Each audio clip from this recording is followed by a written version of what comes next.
Last year, I walked into VO Atlanta like a nervous freshman on the first day of school. Except instead of a backpack, I had freshly minted business cards and a whole lot of social anxiety.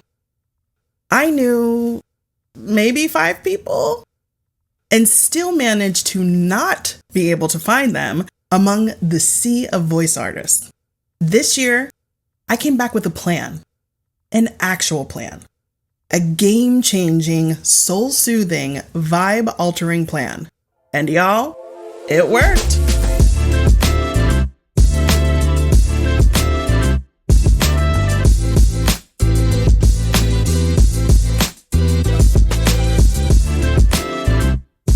Hey! Welcome back to In the Booth, the series where voiceover meets real talk, real tips, and just the right amount of comedic chaos. I'm Lauren Michelle Smith, and today I'm walking you through what happened when I returned to the largest multi-day gathering for the VO community, but this time as a much more confident, much better prepared introvert. Last year, I showed up. Well, physically showed up. I had no game plan, no training wheels, just vibes and panic. I took a lot from the experience, but I also left feeling overwhelmed, underconnected, and emotionally fried. So this year, I changed everything. First of all, I did not repeat the fly in at dawn and sit at the hotel bar for hours until check-in mistake. Nope. I booked a flight for the night before, checked into my hotel room, decompressed, maybe streamed an episode or two of whatever show my ADHD brain was hyper-focusing on that week, in my PJs. Bliss. Introverts, if your nervous system needs a minute before the peopling starts, build that in. It's not extra, it's essential. Now let me tell you, when that conference schedule dropped, I treated it like a research thesis. I printed the spreadsheet on the biggest paper I could find, highlighted top picks, ranked backups, and basically made a weekend syllabus. I was intentional. What sessions lined up with my annual goals?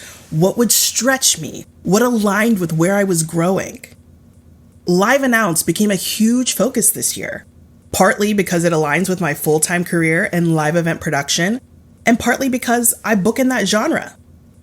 And when you have an industry legend like Randy Thomas, alongside superstars like Queen Novine and Stefan Johnson on the schedule, you show up. I also invested in 3X sessions, those deep dive small group master classes, and it made all the difference. It turned learning from passive to personal.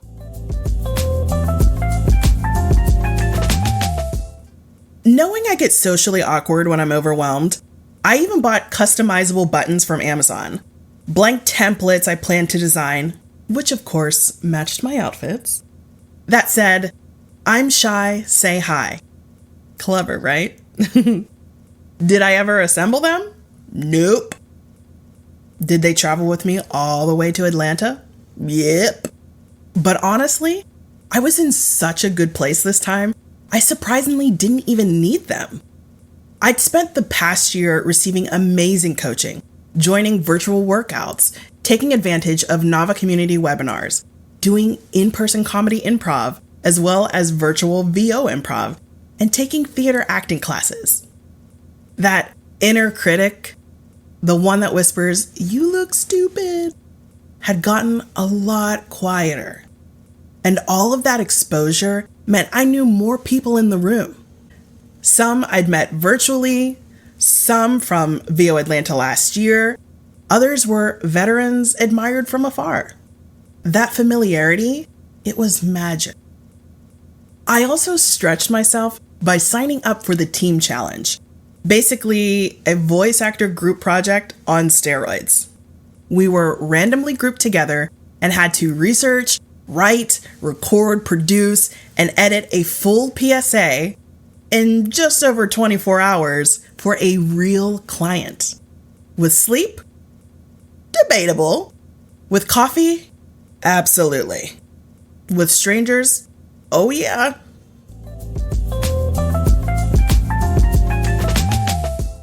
Okay, so listen. I packed 2 wigs for this social event. I wore one, gave the other one to my accountability buddy. Shout out Aaron Mead. We danced, we laughed, we wandered into the bar where some of the VO legends were winding down, and ended up chatting with the one and only promo god himself, Joe Cipriano, an absolutely sweet man. There may or may not be photographic evidence of him wearing one of my wigs. And then I got brave. I walked up to Malik Berger, one of my VO heroes. She's a force. She's a pioneer, a woman of color who's been paving paths for decades. I told her how much she meant to me. She welcomed me with open arms. She's now my coach. And the way she believes in me, I feel it. I'm different because of it. It is invaluable having someone in your corner that sincerely wants you to win. Oh, also, Deborah Wilson's X session changed me. Her story, her truth, her soul. I was sobbing along with quite a few others in the room. Like, wait, wasn't this about voice and body? But in all seriousness, she reminded me that there is space for me in this industry, that I'm not too late, that my voice is needed, that I'm enough. I felt peaceful, present, and honestly, so much of VOA 2025 felt like that. A series of reminders that I'm growing, that I belong. I volunteered for reads during breakouts without overthinking. I thanked people I met last year who had been so kind to me, that could see I was struggling and generously gave their time during lunch to put me at ease. This year, I was the one inviting other people to lunch. I finally felt like me. If you're an introvert headed to a big industry event, here are some things that worked for me.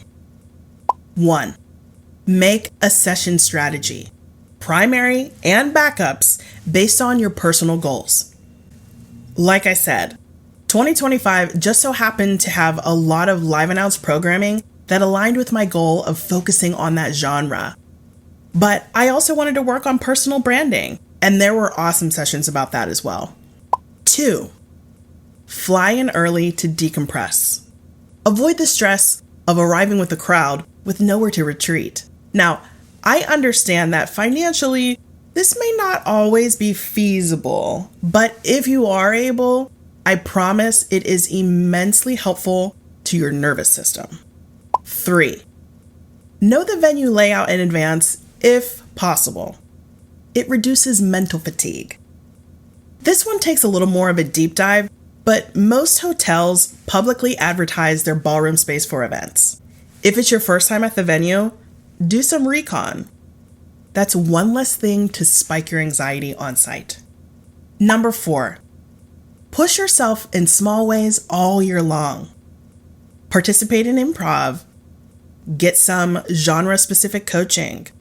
Join one of the many VO Facebook groups. Listen to industry podcasts. Take part in community workouts. It adds up.